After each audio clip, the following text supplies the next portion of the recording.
நண்பர்களே ஒரு குட்டி விளாக் பார்த்துடலாமா? அதாவது நாங்கள் சண்டே விளாண்ட ஒரு அதிரடியான ஒரு மேட்சை பற்றி தான் நம்ம இப்போ வந்து பார்க்க போகிறோம்.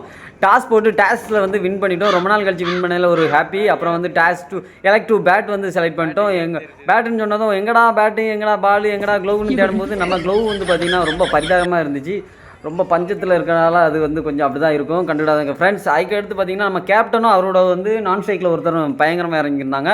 கேப்டன் ஃபஸ்ட்டு பாலே வந்து ஒரு அதிரடியாக ஒரு 4 அடித்து துவங்கி வச்சதுனால அது வந்து ஒரு குட் துவக்கம், அதாவது ஸ்டார்டிங்னு கூட சொல்லலாம். அப்புறம் அப்படி நம்மால் காட்டடியில் பெரிய மன்னன், அதாவது டேவின் அதிரடி மன்னன், அவர் அடிக்கிற அடியில் வந்து பாலையும் அடிக்கிறாரு, சேர்த்து பவுலரையும் அடிக்கிறாரு. பார்த்தீங்களா கைஸ், ஒரு பயங்கரமான பேட்ஸ்மேன் கூட சொல்லலாம். அவர் வந்து அதுக்கு அடுத்த பால் ஒரு சம்பவம் ஆகி போச்சு. அவர் போல்ட் ஆகிட்டார் காட்டடி டேவின். அதை தொடர்ந்து நம்ம வந்து ஒரு பயங்கரமான ஒரு பேட்ஸ்மேன் வந்து கிளாசிக் பேட்ஸ்மேன் கூட சொல்லலாம்.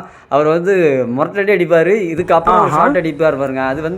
அது நானே ஒரு அட்மையர் பண்ண ஒரு சூப்பர் ஷாட்னு கூட சொல்லலாம். இந்த ஷாட்டை பார்க்கும்போது எனக்கே பிடிச்சிருந்துச்சு. ஆனால் அது வந்து அந்த ஷாட்டு வந்து விளாண்டதே வந்து பார்த்திங்கன்னா நான் தான். அது வந்து பெருமைக்கு சொல்ல முடியாது, இருந்தாலும் சொல்கிறேன்.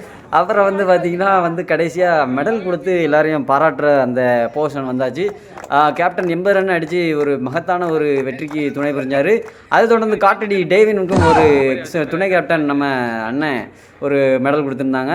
ஸ்கோர் பார்த்தீங்கன்னா 180 அடித்து முன்னிலை வந்துடும். நம்ம வந்து பார்த்திங்கன்னா 7 பாலுக்கு 18க்கு செம்மையாக ஒரு செய்கை செஞ்சுருப்போம். அதை தொடர்ந்து நம்ம மேட்ச் முடிச்சுட்டு ஒரு சின்னதாக ஒரு குட்டியாக ஒரு பயிற்சி, அதாவது